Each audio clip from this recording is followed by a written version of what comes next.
In the name of Allah, the most compassionate, the most merciful. शुरू अल्लाह के नाम से जो बड़ा मेहरबान निहायत रहम करने वाला है। शुरू अल्लाह जे नाले सां जेको वॾो मेहरबान निहायत रहम कंदड़ आहे। My dear students and worthy viewers, Assalamu alaikum wa rahmatullahi wa barakatuh. I hope you are doing well, and by the grace of Allah the Almighty, I am also quite well. As you know that we have covered 2 lectures related to noun phrase so far, and today we are going to learn more about noun phrase. This lecture is going to be 3rd lecture related to noun phrase. As you know that I often start my lecture with beautiful poetry of great poet of Sindh Shahabdi Bhutta Rahmatullah Alayh, who says, सजण ऐं साणे कंहिं अणासी विसरे, सजण ऐं साणे कंहिं अणासी विसरे, हेफ़ तिनी ते होए वतन जिनी विसारियो, हेफ़ तिनी ते होए वतन जिनी विसारियो. So these were the marvelous lines said by great poet of Sindh Shahabdi Bhutta Rahmatullah Alayh, who is commonly called Sonal Latif La Latif. After his poetry, I want to pray for you people that may you always remain safe and sound, and may Allah's special blessings be upon you all. I know that many days have gone to my last lecture. Actually, I was not feeling well. That's why, I took many days. But by the grace of Allah the Almighty, I have recovered. So I am before you people, and keep praying for me as well. Thank you. And after this request, now we come to our today's lecture, and that is lecture number 3 related to noun phrase. Fine. So let's start learning today's topic. Example number 1. The joy of learning any language is inexplicable. I repeat, the joy of learning any language is inexplicable. बेटा इस जुमले का मतलब ये होगा कि किसी भी ज़बान को सीखने की जो खुशी है ना, वो नाकाबिले बयान होती है. किसी भी ज़बान को सीखने की जो खुशी होती है ना, वो नाकाबिले वज़ाहत होती है या वो नाकाबिले बयान होती है. मतलब उस चीज़ को आप बयान ही नहीं कर सकते, उस चीज़ को आप बयान ही नहीं कर सकते जो खुशी होती है किसी भी ज़बान को सीखने की. Fine. Meaning when somebody learns any language, so during that or after that, when he or she feels joy or happiness, that happiness has no boundaries. मतलब कोई भी ज़बान जब हम सीख लेते हैं ना, तो उसके बाद जो उस ज़बान को सीखने की खुशी होती है ना, उसको मतलब हमारे पास अल्फाज ही नहीं होते कि हम उसको बयान कर पाएँ. ठीक है, हमारे पास वो अल्फाज ही नहीं होते कि जिनकी मदद से हम उस खुशी का इजहार कर सकें या उस खुशी को बयान कर सकें. फाइन बेटा. So that was example number 1 related to noun phrase. Fine. After example number 1, now we move towards example number 2. The art of convincing others is not as easy as you think. I repeat, the art of convincing others is not as easy as you think. दूसरों को कायल करना इतना आसान नहीं होता जितना कि आप समझते हो. दूसरों को कायल करना इतना आसान नहीं होता जितना कि आप समझते हो. आप देख लें बेटा, यकीनन मतलब किसी शख्स को अपनी बात मनवाना, किसी शख्स को अपनी बात पर लाना इतना आसान काम नहीं होता. मतलब उसके लिए हमें बहुत सी मिसालें देनी पड़ती हैं, उसको कायल करने के लिए हमें बहुत सी चीज़ों का सहारा लेना पड़ता है, उसको बहुत सी मिसालें देनी पड़ती हैं. ठीक है, मतलब बहुत सी चीज़ों का सहारा लेकर, बहुत सी मिसालें देकर, ठीक, उसके बाद जाकर जो ना कोई शख्स आपकी बात पर कायल होता है या आपकी बात पर राजी होता है. Fine. So the art of convincing others is not as easy as you think. मतलब किसी शख्स को कायल करना, किसी शख्स को मनाना अपनी बात पर, वो इतना आसान नहीं है जितना कि आप समझते हो. वो इतना आसान नहीं है कि जितना आप उसको समझते हो. ठीक है बेटा. So that was example number 2 related to today's topic, and there is none other but noun phrase. Fine. So after example number 2, we come to example number 3. The grief of losing a sincere friend is profound.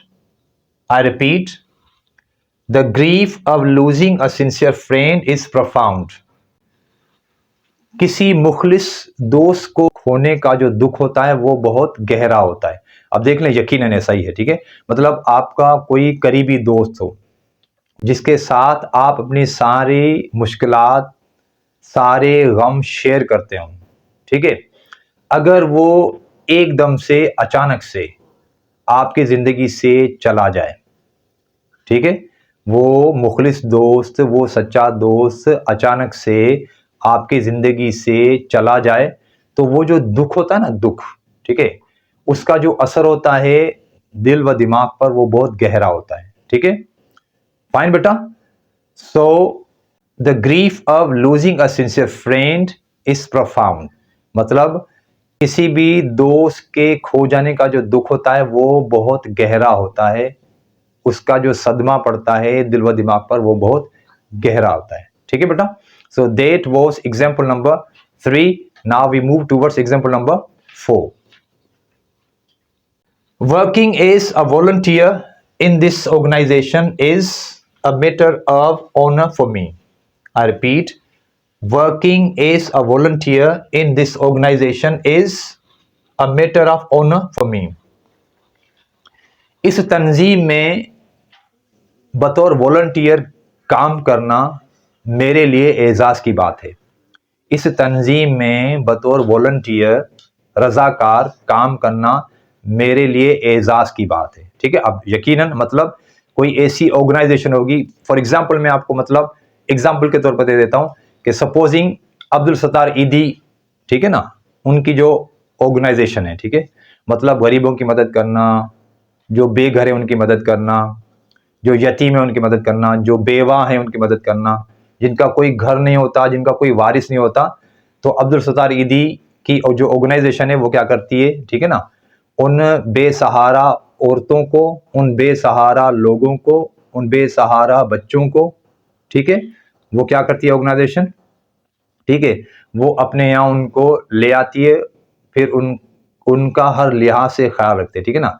तो अब मतलब वो बात जहन में रखकर ये जुमला बनाया गया है कि, ठीक है, क्या जुमला बनाया गया है, working as a volunteer in this organisation is a matter of honour for मी.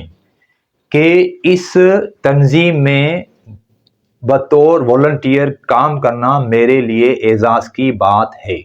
यकीनन होनी चाहिए कि मतलब आप बेलौस किसी शख्स की जो ना वो खिदमत कर रहे हैं, मतलब उसके लिए आप कोई भी मुआवजा नहीं ले रहे. ठीक है ना, मतलब आप ऐसी तंजीम का हिस्सा बन गए हैं जिसमें आप बेलौस, बगैर किसी मतलब के, बगैर किसी गर्ज के, ठीक है ना, दुखी इंसानों की मदद कर रहे हैं. तो ये बड़े एजाज की बात है. ठीक है ना. It is a matter of great honour. Fine बेटा. So that was example number 4. After example number 4 we come to example number 5. Fine. Does traveling to different parts of the country not fatigue you? I repeat, does traveling to different parts of the country not fatigue you? क्या आपको मुल्क के मुख्तलिफ इलाकों का सफ़र करना थकाता नहीं है? क्या आपको मुल्क के मुख्तलिफ इलाकों का सफ़र करना थकाता नहीं है? क्या आपको मुल्क के मुख्तलिफ इलाकों का सफ़र करना थकाता नहीं है? एंड यू नो बेटा कि ट्रैवलिंग, यू ना, travelling is a very difficult task. ठीक है, मतलब सफ़र करना जो होता है ना, सफ़र करना वो बहुत मुश्किल काम है. उसमें इंसान जो ना, इंसान की एनर्जी ज़ाया होती है और वो बहुत थक चुका होता है, वो टूट जाता है. ठीक है ना, उसका जिस्म जो है वो बहुत दर्द करना शुरू कर देता है. ठीक है ना. तो मतलब उस दर्द को जहन में रखकर जुमला बनाया गया, does travelling to different parts of the country not fatigue you? क्या मुल्क के मुख्तलिफ हिस्सों का सफर करना आपको थकाता नहीं है। फाइन बेटा। So that was example number 5 related to today's topic and that is none other but noun phrase. अच्छा, वैसे मैं आपसे एक बात पूछना चाहता हूं कि नाउन फ्रेज जो होता है उसमें सेंटर, ठीक है ना, सेंटर्ड जो वर्ड होता है उसको क्या कहते हैं, याद करें। हेड वर्ड या कीवर्ड, हेड वर्ड या कीवर्ड। फाइन बेटा।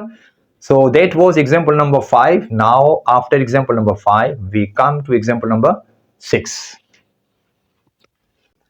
Making tea for family members is my daily routine these days.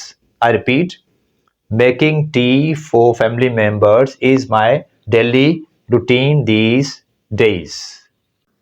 Family members के लिए आजकल चाय बनाना मेरा रोजाना का रूटीन है। फैमिली मेंबर्स के लिए आजकल चाय बनाना मेरा रोजाना का रूटीन है। तो मतलब कि फैमिली मेंबर्स है ना, उनके लिए जो मैं चाय बनाता हूं ना वो मेरी जिंदगी का अब हिस्सा बन चुका है आजकल, कि मेरी फैमिली मेंबर्स के लिए चाय बनाने का जो काम है वो मुझ पर है। ठीक है।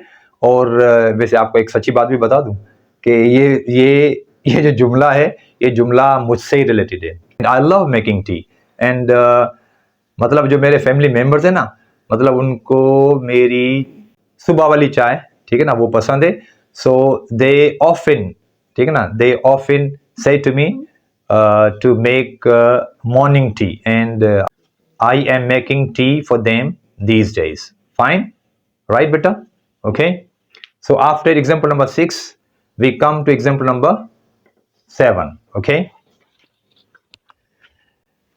your dancing at everyone's party indicates that you love dancing very much. I repeat, your dancing at everyone's party indicates that you love dancing very much. हर एक की पार्टी में आपका नाचना इस बात की निशानदेही करता है कि आपको डांस करना बहुत पसंद है।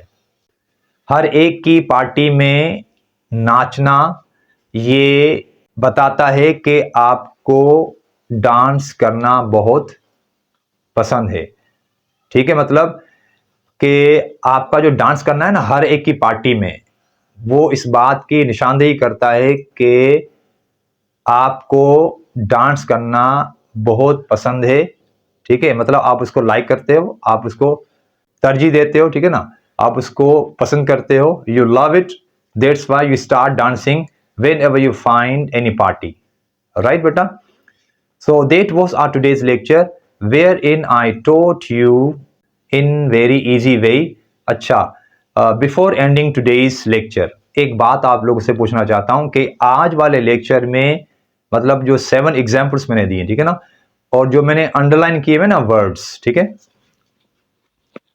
Learning, convincing, losing, working, travelling, making and dancing. I repeat, learning, convincing, losing, working, travelling, making and dancing. बेटा, है आप में से कोई ऐसा brave person who thinks that I am that much courageous and I can answer that question? है कोई ऐसा स्टूडेंट, है कोई ऐसा वर्दी व्यूअर जो मुझे बताए आज वाले जो अंडरलाइन वर्ड्स है ना वो यहां पर क्या है? प्लीज। मैं तो भाई तकरीबन जो ना 8-9 दिन बीमार रहा हूं, ठीक है ना, तो मेरा दिमाग तो काम नहीं कर रहा। Can you people tell me? ओ भाई, आज तो बीमार को छोड़ दो, आज तो आप अपना काम करो। Can you? Can you? You please? No. Oh, try, please. Try to. Please try to. Not? Okay, I'm going to tell. Okay, I'm going to tell. ठीक है बेटा, ये जो अंडरलाइन वर्ड्स है ना, अंडरलाइन वर्ड्स, ठीक है, बेसिकली चले हमारा टॉपिक तो नाउन फ्रेज ही है, ठीक है, लेकिन इसमें जो ये आईएनजी फॉर्म वाले वर्ड्स है ना, these are called gerund. What? These are called gerund. अच्छा, जेरंड का मतलब होता है वर्बल नाउन, मतलब वर्ब में से बना हुआ नाउन, ठीक है, वर्ब में से बना हुआ नाउन। देख लें कैसे, देख लें ये लर्न है ना, लर्न यहां तक, ठीक है, इसका मतलब होता है सीखना, इसमें हमने लगा दिया आईएनजी, ये बन गया लर्निंग, ठीक है। उसके बाद कन्विंस, उसमें हमने लगा दिया आईएनजी, ये बन गया कन्विंसिंग। उसके बाद लूज, उसमें हमने लगा दिया आईएनजी, ये बन गया लूजिंग। उसके बाद वर्क, उसमें मैंने लगा दिया आईएनजी, तो ये बन गया वर्किंग। उसके बाद ट्रैवल, ट्रैवल में हमने लगा दिया आईएनजी, ये बन गया ट्रैवलिंग। उसके बाद मेक, मेक में लगा दिया आईएनजी, ये बन गया मेकिंग। उसके बाद डांस, उसमें हमने आईएनजी लगा दिया, तो ये बन गया डांसिंग, ठीक है बेटा। तो इसका मतलब ये हुआ कि whenever we find first form of action verb, ठीक है, and we want to make it noun, what, whenever we find first form of action verb and we want to make it noun, so we will have to add ing to it। क्या करेंगे हम कि उसके साथ हम लगा देंगे ing, तो वो बन जाएगा वर्बल नाउन, मतलब वो वहां पर काम करेगा एज नाउन का, ठीक है ना, वो क्या काम करेगा एज नाउन का। देख लें आज वाले जुमले में सारे जो जुमले हैं, ठीक है ना, ये सारे जो जुमले देख लें, ठीक है, सारे जो जुमले बने हुए, ठीक है, लर्निंग वाला, कन्विंसिंग वाला, लूजिंग वाला, वर्किंग वाला, ट्रेवलिंग वाला, मेकिंग वाला या डांसिंग वाला, इन सब में ये की वर्ड्स हैं, ये हेड वर्ड्स हैं, ठीक है ना, और ये काम कर रहे हैं एज नाउन का। क्या कर रहे हैं, ये एज नाउन का काम कर रहे हैं यहां पर, ठीक है।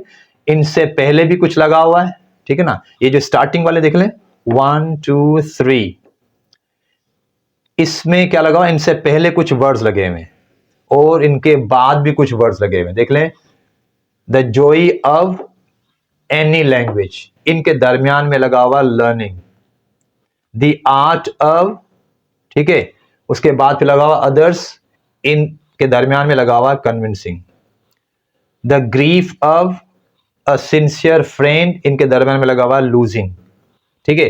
फिर 4, उसके बाद 6, ठीक है, इनमें देख लें क्या है कि स्टार्टिंग में है वर्किंग और फिर 6 में क्या लिखा हुआ है मेकिंग, ठीक है। फिर इनके बाद भी कुछ वर्ड्स लगे हुए हैं, यहां पे देख लें making tea for family members, इसके बाद भी कुछ वर्ड्स लगे हुए हैं, ठीक है ना। उसके फिर 5वें में आ जाए तो पहले हमने हेल्पिंग वर्ब डू या डज की मदद से कोई वर्ड लगाया, ठीक है ना। उसके बाद हमने लगाया है verbal noun, I mean gerund, ठीक है। और लास्ट वाले जो एग्जाम्पल में, ठीक है ना, उसमें डांसिंग से पहले हमने लगाया है योर, और उसके बाद भी कुछ वर्ड्स लगाए, क्या, एट एवरीवन्स पार्टी, ठीक है ना, एट एवरीवन्स पार्टी, और इससे पहले हमने लगाया है योर, ठीक है बेटा। सो आपने देखा कि in today's lecture we learned another point of noun phrase wherein I used verbal noun, it means gerund, in simple words you may say noun, ठीक है। अच्छा एक बात और मजीद बता देता हूं आपको, ठीक है बेटा, ये मोस्टली जो इन्फिनेटिव होता है ना, इन्फिनेटिव मतलब वर्ब से पहले टू लगा देना, ठीक है, ये इन्फिनेटिव और जेरंड इन दोनों की जो उर्दू बनती है ना, उर्दू, ठीक है, वो एक ही होती है और वो बनती है नून अलिफ ना। Supposing to read, reading, to write, writing, to speak, speaking, to listen, listening, to guide, guiding, ठीक है बेटा। तो इन दोनों की जो उर्दू बनती है ना, वो बनती है नून अलिफ ना, व्हाट, नून अलिफ ना। और हमारी लोकल लैंग्वेज सिंधी में इसका जो आखिरी लेटर बनता है ना, वो बनता है णे, उर्दू में नून अलिफ ना और सिंधी में बनता है णे, ठीक है। So I hope whatever I have taught you today, you have understood it in good way. Now it's time to end our today's lecture, and you know that I often end my lecture with beautiful dua, which used to be said by Holy Prophet Sallallahu Alaihi Wasallam, who would say, Rabbi zidni ilma, oh my Lord, increase my knowledge, oh mere Allah, mere ilm mein izafa kar, oh mujha Rabb, mujhe ilm mein izafa kar. So these are the final words for today's lecture. Inshallah, meeting you soon in next video. Until next video, assalamu alaikum and bye bye.